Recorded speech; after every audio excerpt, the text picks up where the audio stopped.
Greetings, magical mages and spiritual sages.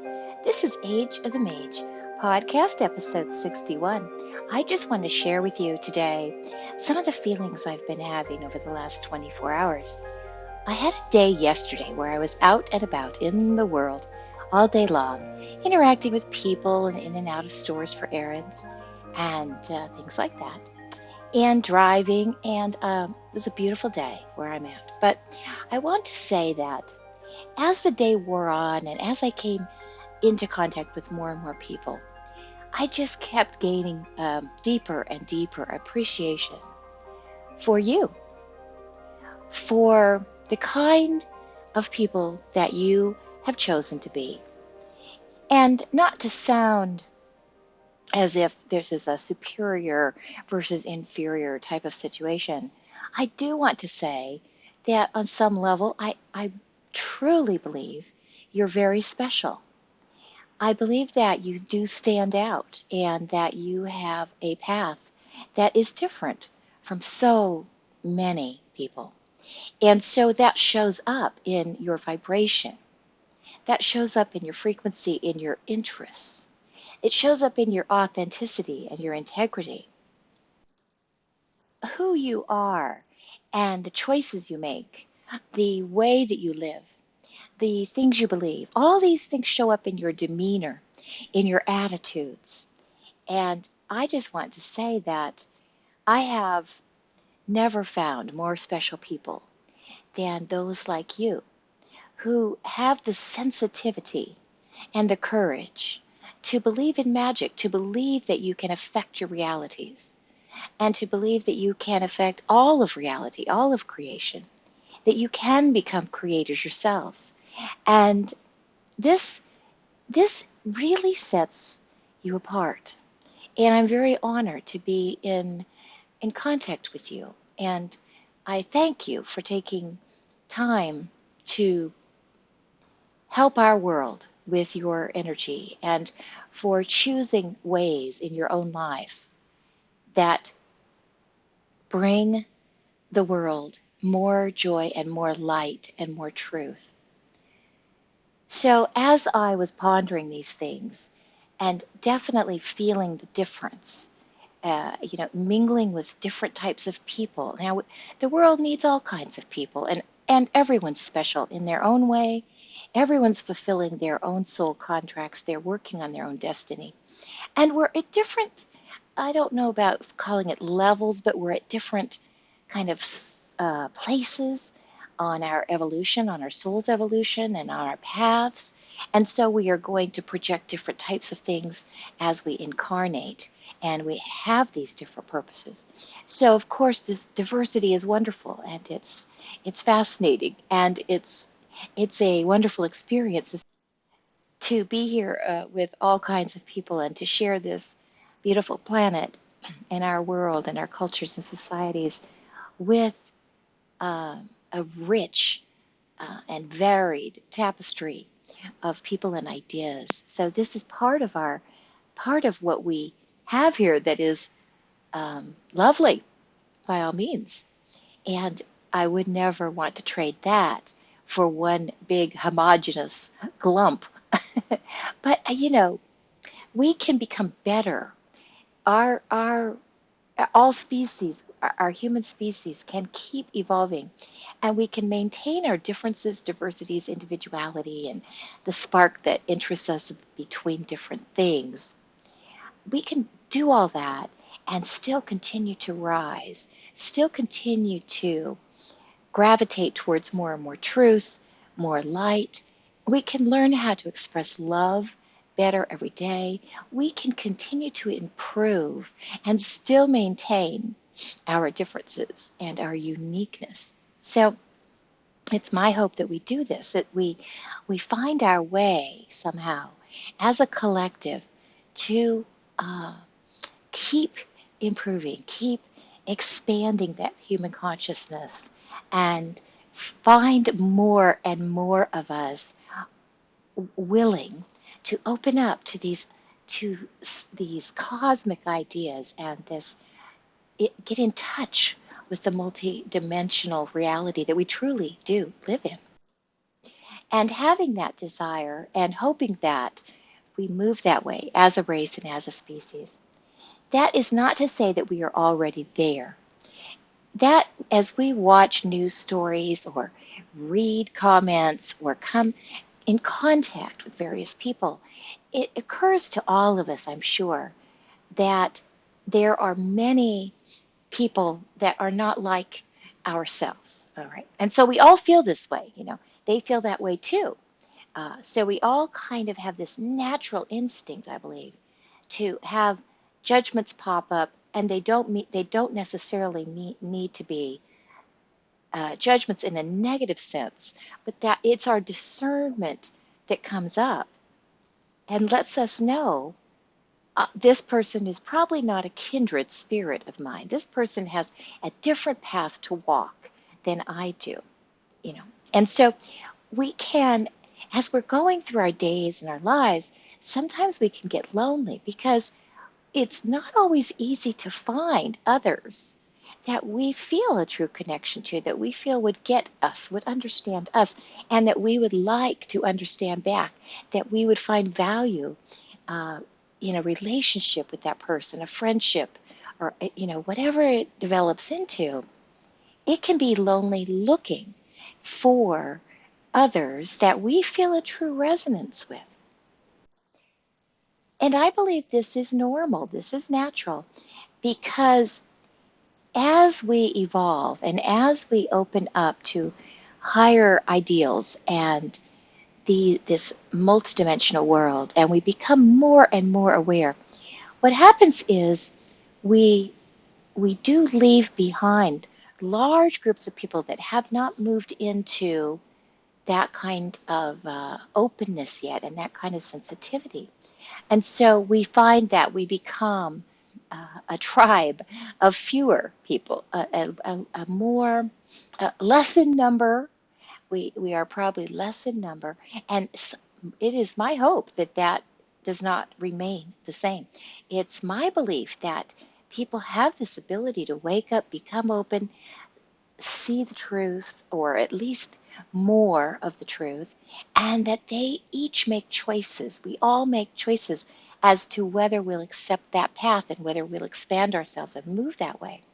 So this is in no means a commentary intended to segregate people or have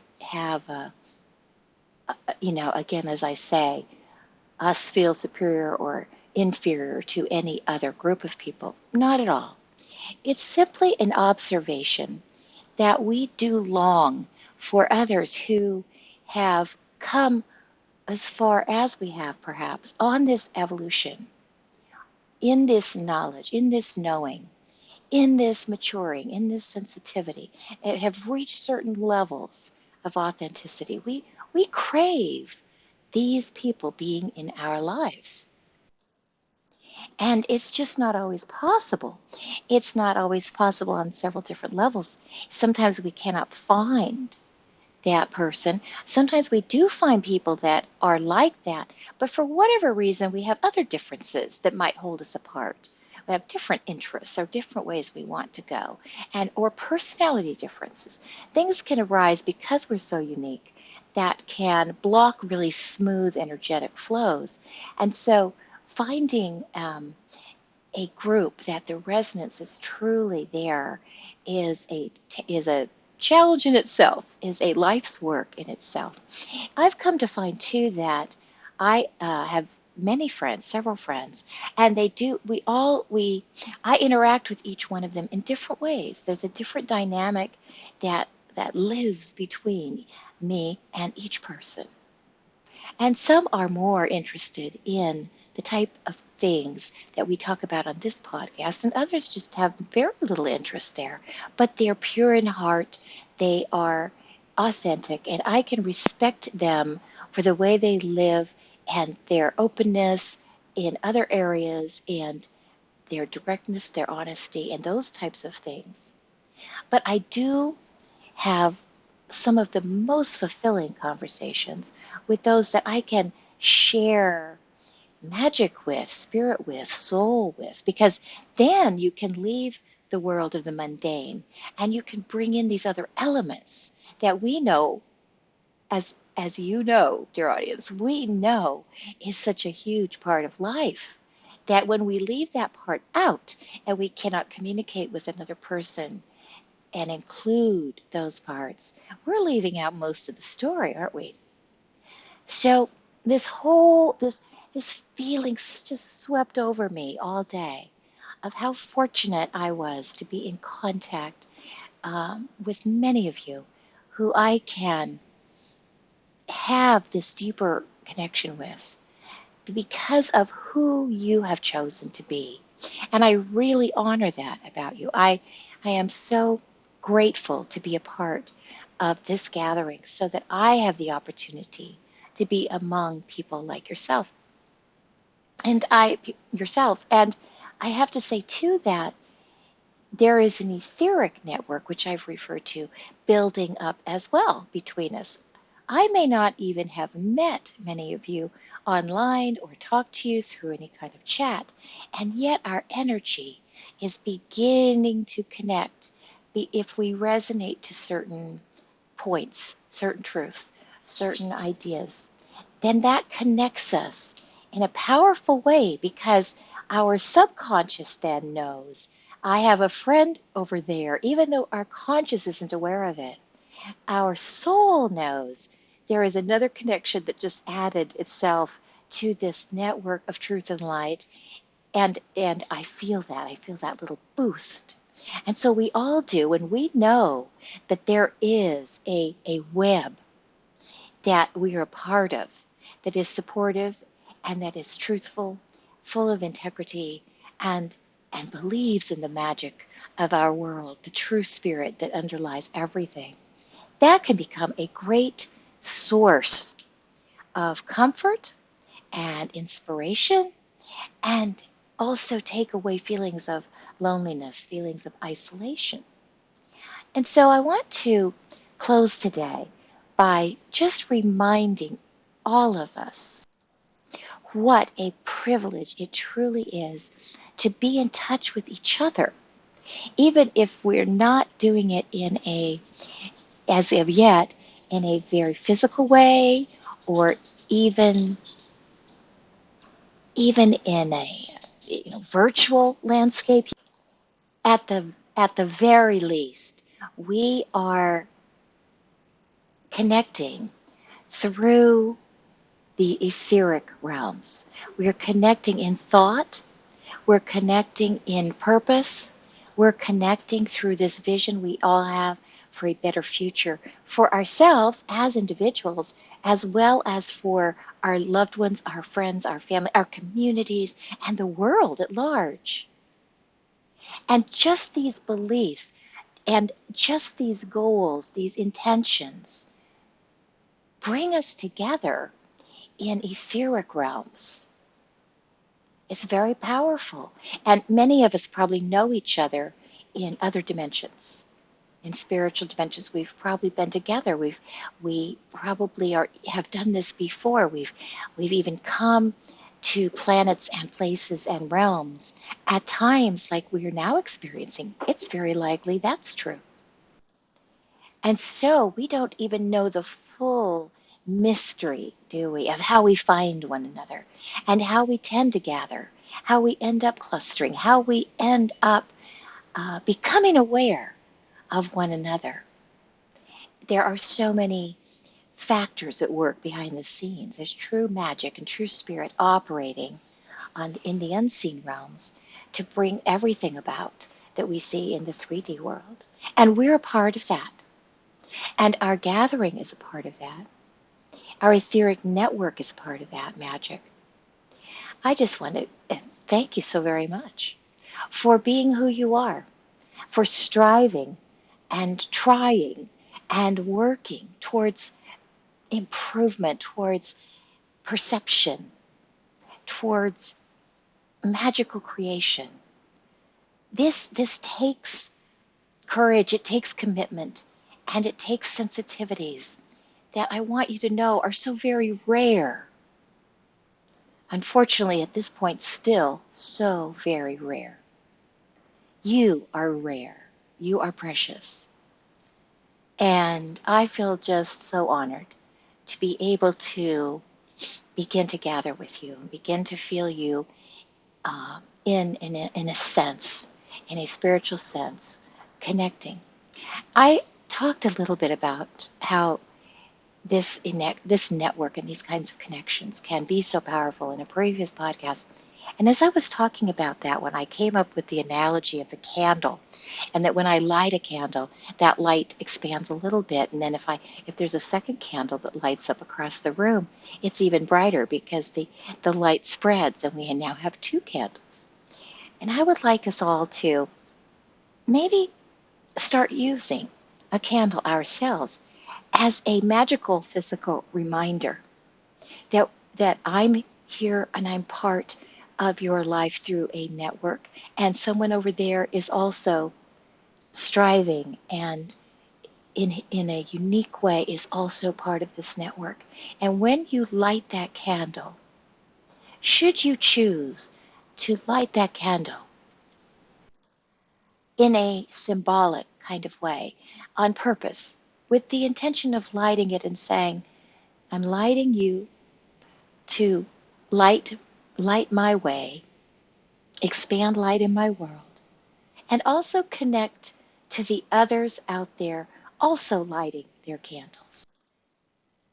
And in other words, as a symbolic gesture, you you light a candle, and you know while you're doing that, I am connecting to this network right now. This lighting of the candle is more than just light, more than just a candle. I'm doing it as a gesture. I am signaling that I'm connecting to the network right now. Just like you would do if you have to sign in to, you have to have your modem on and connect to the network through Wi-Fi to get on your computer. Similar thing. You wrap that candle up in the intention, in your intention, to connect with others like yourself, like-minded individuals, a kindred community.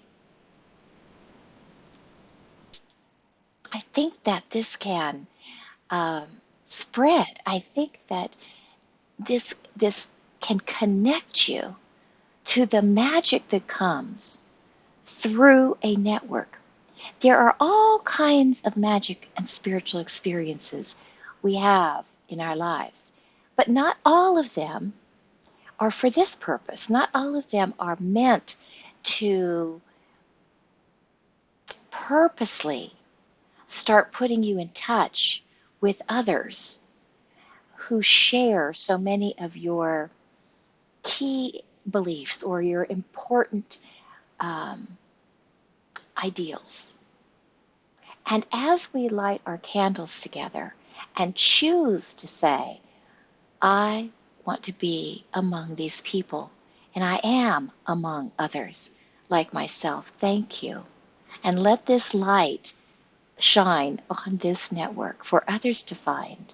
As we do those kinds of things in your own life, it's very likely you may start bumping into people who could understand you better, who could resonate more closely with things that are important to you. And this is truly such a gift. And I will close with that idea. And I'll be lighting my candle when I sit down to speak to you or share thoughts with you and ideas. I'm going to be lighting that candle, knowing that I'm placing myself into this etheric network of connection where we can truly share more than just words even, but an energy, a sustenance. And I will be doing that, and I want you to know that. I want to just close again by telling you how very grateful I am for each and every one of you, and how I feel I really feel you are here for such an important reason, such an important purpose, and that it's not an accident. You are incarnated at this time And no matter how that destiny of yours plays out, I want you to know that I feel its importance. And I want to hold that space for you so that your destiny can be fulfilled. I will close at this time and I will be back soon. And I will say goodbye for now.